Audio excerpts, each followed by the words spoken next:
استقبال کے بہانے احتجاج اور پھر ہاتھا پائی۔ کوئٹہ انٹرنیشنل ایئرپورٹ پر پی ٹی آئی کے اندرونی اختلافات کھل کر سامنے آ گئے۔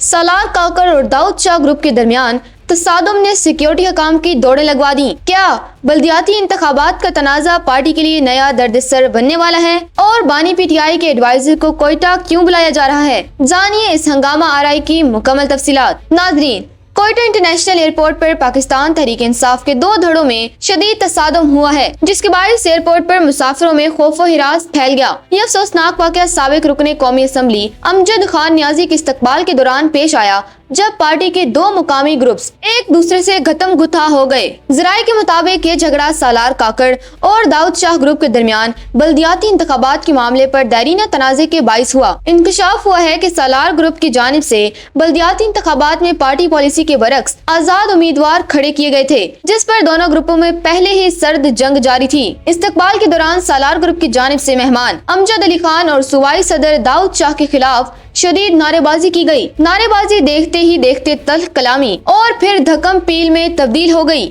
صورتحال بگڑتے دیکھ کر اے ایس ایف اور سول ایویشن اتھارٹی نے فوری مداخلت کی اور دونوں گروپس کو دھکے دے کر ایئرپورٹ کی حدود سے باہر نکال دیا۔ سیکیورٹی خدشات کے پیش نظر مہمان امجد خان نیازی کو فوری طور پر اسٹیٹ لاؤنج منتقل کر دیا گیا تاکہ کسی بھی ناخوشگوار واقعے سے بچا جا سکے۔ واقعے کے فوراً بعد ایئرپورٹ پر سیکیورٹی کے اضافی دستے تعینات کر دیے گئے ہیں۔ دوسری جانب پی ٹی آئی بلوچستان نے اس اندرونی لڑائی کی شکایت مرکز کو پہنچا دی ہے۔ ذرائع کا کہنا ہے کہ معاملے کی سنگینی کے پیش نظر بانی پی ٹی آئی کے پولیٹیکل ایڈوائزر کی کوئٹہ آمد متوقع ہے، جو پارٹی کے ٹوٹ پھوٹ کا شکار گروپس کے درمیان صلح کرنے اور تادیبی کارروائی کے حوالے سے فیصلہ کریں گے۔